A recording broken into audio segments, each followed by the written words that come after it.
Je vous souhaite vraiment la bienvenue à cette émission de télévision, Les Actualités prophétiques. Bien, encore une fois, nous allons nous rendre en Israël aujourd'hui. En fait, nous allons retourner même au parc Davidson, qui est situé au sud de l'esplanade du Temple, entre l'esplanade du Temple vraiment et la cité de David, dont on a fait la découverte il y a quelques années passées. Mais surtout, depuis 2 ou 3 ans, on fait des fouilles archéologiques vraiment très impressionnantes dans cette région-là. Et nous sommes en train de découvrir à nouveau l'histoire d'Israël, l'histoire de Jérusalem, au tout début, lorsque David a pris possession de ce territoire-là, qui appartenait bien sûr aux Jébusiens à cette époque. Et alors que nous allons nous rendre encore une fois au parc Davidson, nous sommes très proches, bien sûr, de l'esplanade du Temple, sur laquelle avait été construit le premier et le deuxième temple, et c'est l'endroit, bien sûr, où le troisième temple sera construit. Lorsque nous parlons du troisième temple, nous parlons de ce temple-là qui sera érigé et qui sera là durant la période des 7 années de tribulation, qui sera détruit par le retour du Seigneur Jésus-Christ à la fin de cette période-là. Et comme nous le verrons plus tard dans d'autres émissions, il y aura un 4e temple qui sera construit et qui durera pendant tout le règne de 1000 ans, qui est encore à venir, bien sûr, et qui sera construit surnaturellement par le Seigneur Jésus-Christ lui-même. Mais ce que nous allons apprendre aujourd'hui, c'est qu'il y aura, entre le 2e et le 4e temple, un 3e temple qui sera bientôt construit sur l'esplanade du temple. Présentement, il n'y a aucun temple qui est construit à cet endroit, puisque le 2e temple a été détruit par les Romains en l'an 70. Et bien qu'on ait tenté de reconstruire un autre temple après les années 70, on n'a jamais réussi vraiment à garder un temple sur l'esplanade du temple. Mais la Bible affirme que dans les derniers jours, il y aura bel et bien un temple qui sera construit. Nous savons même le nombre approximatif de jours que ça prendra pour le construire. Et nous allons parler également au sujet de ce désir de plus en plus intense en Israël de construire justement un 3e temple. Il y a plusieurs organisations, tout particulièrement l'Institut du Temple de Jérusalem, qui présentement a tout fabriqué. L'Institut du Temple a été fondé en 1988 et j'ai eu le privilège de visiter cet endroit au tout début de son existence, alors qu'il ne faisait que commencer à fabriquer les items, les vaisseaux et les vêtements sacerdotaux. Mais aujourd'hui, absolument tout est fabriqué. Il n'y a plus rien à faire vraiment au niveau construction ou fabrication plutôt des vaisseaux, des items qui appartenaient au temple autrefois.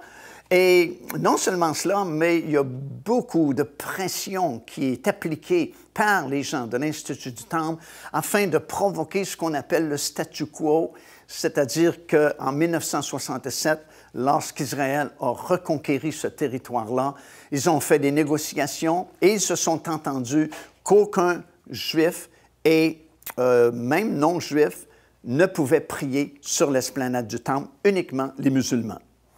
Et aujourd'hui, on est en train de défier ce statu quo-là et on encourage de plus en plus les gens à venir sur l'esplanade du Temple et à provoquer quelque chose parce qu'on veut vraiment provoquer des choses pour construire ce temple-là. Alors, ça va être super intéressant encore une fois aujourd'hui, alors que nous nous rendons au sud vraiment de l'esplanade du Temple et nous allons parler justement de la construction de ce 3e temple-là. Et nous allons parler aussi de ces 2 témoins qui, soudainement, feront leur apparition au milieu des 7 années de tribulation, préparant Israël pour la venue du véritable Messie, le Seigneur Jésus-Christ, qui doit arriver justement à la toute fin.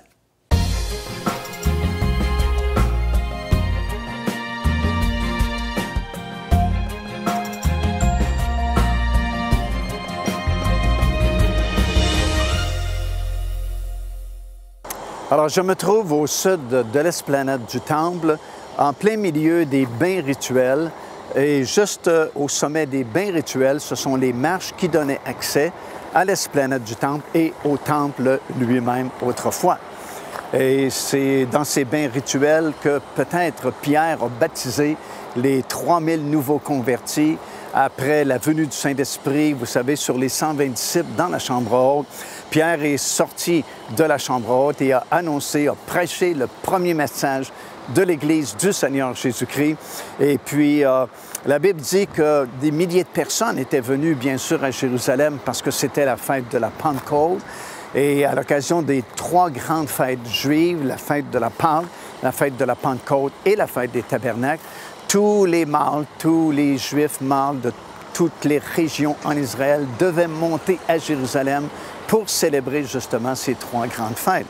Alors, il y avait des milliers de Juifs ici à Jérusalem pour célébrer la fête de la Pentecôte.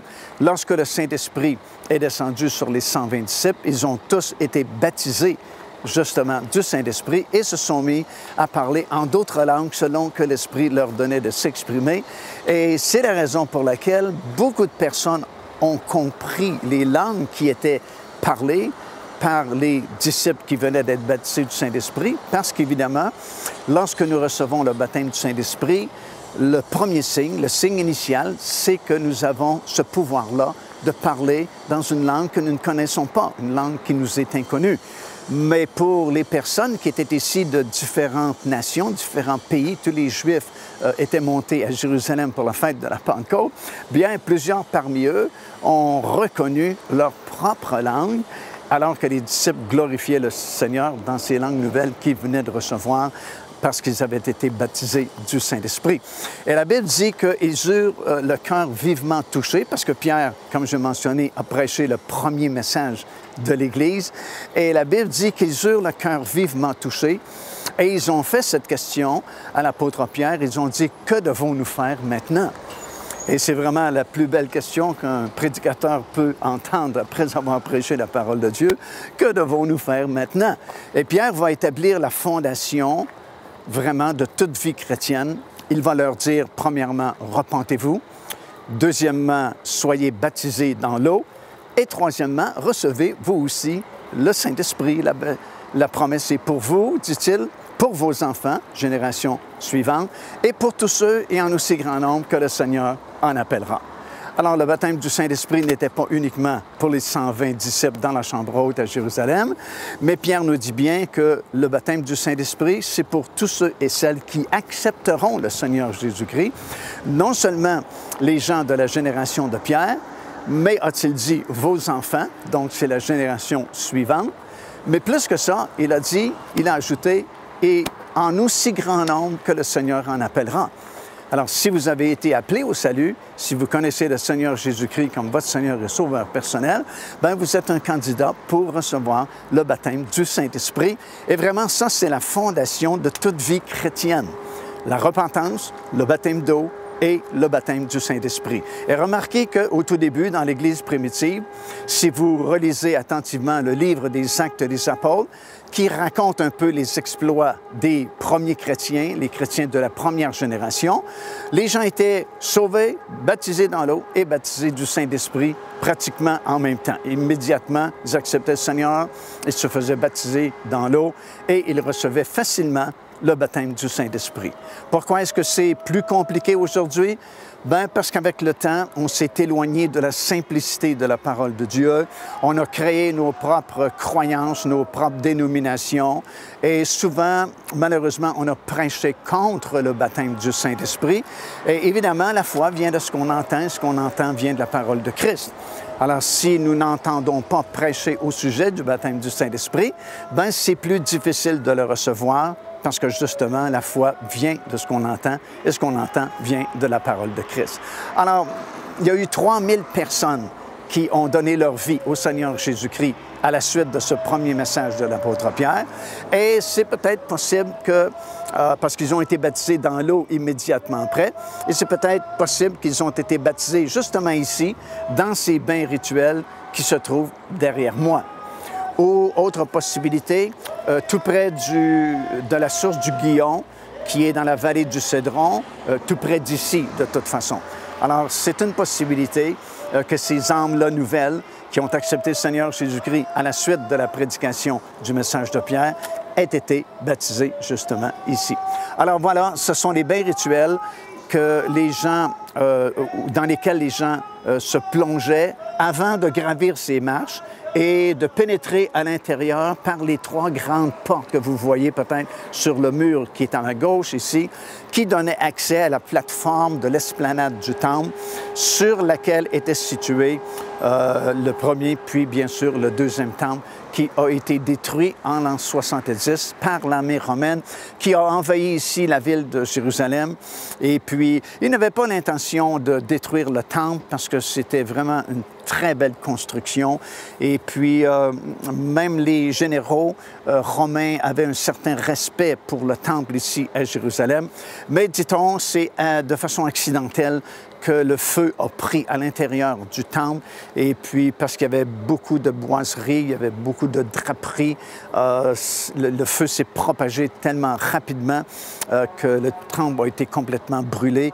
Et sous l'effet de la chaleur, l'or a fondu et les pierres sont tombées, comme on a pu voir dans une émission précédente. On a vu toutes ces grosses pierres qui étaient tombées lors de l'invasion romaine en l'an 70, qui sont demeurées au même endroit où elles étaient tombées. Personne ne les a touchées. Et puis l'or a fondu, s'est infiltré parmi les pierres du temple. Et littéralement, tout ce qui était sur l'esplanade du temple a été renversé. Toutes les pierres ont été renversées parce qu'on voulait récupérer justement l'or qui avait fondu et qui s'était écoulé parmi ces pierres-là. Et sans le réaliser vraiment, les soldats romains accomplissaient une grande prophétie que Jésus avait donnée parce qu'il avait dit qu'aucune pierre ne serait restée sans être renversée sur l'esplanade du temple. Les attentats terroristes, les catastrophes naturelles, les changements climatiques, corruption, violence, quel espoir reste-t-il? Le rétablissement de toutes choses. Procurez-vous le tout dernier livre de l'évangéliste Mario Massicotte et découvrez l'espérance d'un monde meilleur sur le point d'émerger. Le rétablissement de toutes choses, un héritage incontournable des connaissances acquises sur 4 décennies de ministère. Disponible au www.paindevie.org. Devenez partenaire avec ce ministère par votre soutien financier et aidez-nous à planter le flambeau de l'Évangile à travers le monde entier. Vous recevrez un enseignement audio à tous les mois de la part de l'évangéliste Mario Massicotte, ainsi que notre bulletin de nouvelles prophétiques incluant des enseignements bibliques, des nouvelles du ministère et des commentaires sur les actualités prophétiques. Débutez dès aujourd'hui en visitant notre site web www.paindevie.org ou par courriel à info@paindevie.org ou en nous écrivant à Pain de Vie, casier postal 426 800, Square Victoria, Montréal, Québec, H4Z 1J7.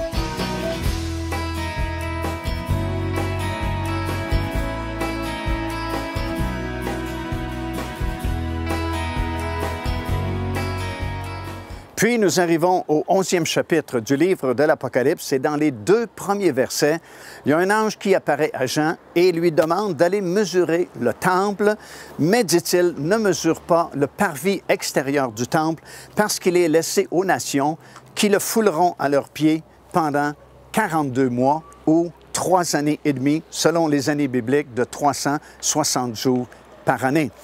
Alors voilà un passage très intéressant. Parce que, évidemment, la révélation que Jean a reçue, que nous appelons le livre de l'Apocalypse, il l'a reçue alors qu'il était exilé sur une toute petite île, l'île de Patmos, située dans la mer Égée. Et il était là comme un prisonnier politique à l'époque et pensait probablement finir ses jours dans cette île en prison. Mais le Seigneur avait une surprise pour lui parce qu'il lui a donné sans doute la plus grande révélation concernant les événements de la fin que jamais aucun autre prophète n'a reçu. Et la révélation qu'il a reçue sur l'île de Patmos, on peut la dater de l'an 95 ou l'an 96 de notre époque, de notre ère. Et évidemment, le dernier temple qui a été détruit ici par les Romains, c'était en l'an 70. Donc, lorsque l'ange demande à Jean d'aller mesurer le temple, ça faisait déjà 26 ans qu'il n'y avait plus de temple ici à Jérusalem. Alors voilà une autre preuve qu'un futur temple doit être construit sur l'esplanade du temple, ici à Jérusalem. Bien sûr, il y a d'autres versets qui nous le prouvent. Daniel a parlé d'un temple qui existerait dans les derniers jours. Le Seigneur Jésus lui-même a parlé d'un temple et quand même l'abomination de la désolation serait établie dans ce temple-là. Et ici, on demande à Jean d'aller mesurer un temple. Alors, il faut qu'un troisième temple soit construit bientôt. Et vous savez, à l'époque où nous vivons, au moment où nous faisons l'enregistrement de cette émission de télévision, on est tout fin prêt pour construire un troisième temple sur l'esplanade du temple ici à Jérusalem. Dans les années passées, on en parlait un peu moins. Il y a très longtemps, on n'en parlait même pas du tout. Mais aujourd'hui, depuis 1988, en fait, lorsque l'Institut du Temple a été fondé, jusqu'à nos jours, ils ont tout fait, ils ont tout fabriqué. Tout est complètement prêt. Tout ce qui leur manque maintenant, c'est la petite génisse rousse dont les cendres doivent servir pour la purification des Kohanim, les sacrificateurs qui doivent recommencer les sacrifices dans ce futur temple. Mais voilà qu'il y a quelque temps passé, déjà, l'Institut du Temple a annoncé publiquement, et c'était sur leur site web, qu'ils ont fait une association avec des éleveurs de bétail, ici, oui, en Israël, pour faire l'élevage de génisses rousses. Bon, sans doute qu'ils en ont certaines, mais elles doivent être vraiment cachères. Il y a certaines restrictions et obligations qui ont été données par la parole de Dieu. Elle doit être, par exemple, d'un roux uniforme et ainsi de suite. Et ils font actuellement l'élevage de génisses rousses ici même en Israël. Non seulement cela, mais ils ont publié également sur leur site web les plans d'architecture, imaginez, de ce futur temple. Et c'est magnifique vraiment à voir. Mais la question que nous nous posons et que tout le monde se pose, évidemment, c'est comment un temple juif pourrait-il être construit, surtout ici, sur l'esplanade du temple à Jérusalem, alors que présentement, les Juifs ne peuvent même pas venir prier. Et c'est la même chose, vous savez, pour nous, les touristes non-juifs, vous ne pouvez pas vous balader sur l'esplanade du temple avec une Bible, par exemple, parce qu'on va tout de suite vous escorter hors de cette plateforme. Vous ne pouvez pas réunir un petit groupe sur l'esplanade du temple pour prier, pour louer le Seigneur, parce qu'immédiatement, on va vous conduire en dehors de l'esplanade du temple, parce que bien sûr, cet endroit est contrôlé par le Waqf, la police arabe, malgré le fait que ses propriétés juives depuis 1967, comme nous le savons, à l'occasion de la guerre des 6 jours, Israël a récupéré ce territoire-là. Israël a récupéré la vieille ville de Jérusalem, qui en 1967 était contrôlée par la Jordanie. On avait même fait des plans à l'époque, en 1967, pour construire un hôtel de luxe sur l'esplanade du temple. Et les portes dorées devaient être ouvertes, parce qu'elles sont bloquées, évidemment, depuis très longtemps, pour permettre aux voitures l'accès sur l'esplanade du temple. Et une partie de l'esplanade devait servir de parking, de stationnement pour cet hôtel-là. Mais dans la même semaine, la guerre des 6 jours a éclaté et puis quelques heures à peine après le début de cette guerre-là, Israël reprenait possession de la vieille ville de Jérusalem, qu'ils ont tout de suite annexée à Jérusalem-Ouest, qui leur appartenait déjà, et déclarée capitale indivisible et éternelle d'Israël. Alors, parce que c'est tellement un endroit volatile de nos jours, comment un temple pourrait-il être construit à cet endroit-là? Bien, selon la parole de Dieu, un jour va venir où un homme va paraître, la Bible l'appelle l'Antéchrist, mais il ne se présentera pas évidemment comme l'Antéchrist, mais va se présenter plutôt comme un sauveur, comme un homme politique qui a enfin des solutions pour le Moyen-Orient. Et sans doute ce sera à la suite d'un événement majeur comme la fameuse bataille de Gog et Magog, c'est-à-dire une coalition de plusieurs nations arabes qui feront une attaque surprise sur les montagnes d'Israël, tel que c'est décrit dans la prophétie d'Ézéchiel au chapitre 38. Et cet homme va être comme le sauveur d'Israël, sera accepté comme un Messie, sera accepté du côté arabe comme leur Mahdi, et l'ordre de construction d'un temple sur l'esplanade du temple sera donné à ce moment-là. Et c'est ainsi que nous comprenons que ces deux édifices coexisteront pour une bonne période durant les 7 années de tribulation. D'un côté, le dôme du rocher, et juste à côté, le temple juif qui doit être construit bientôt. Joignez-vous à nous afin de célébrer le Seigneur et entendre le message de la parole de Dieu par l'évangéliste Mario Massicotte. Venez recevoir ce que Dieu a préparé pour vous. Visitez notre site web www.paindevie.org afin de connaître notre itinéraire. Nous serions très heureux de vous rencontrer et de vivre des moments forts avec le Seigneur.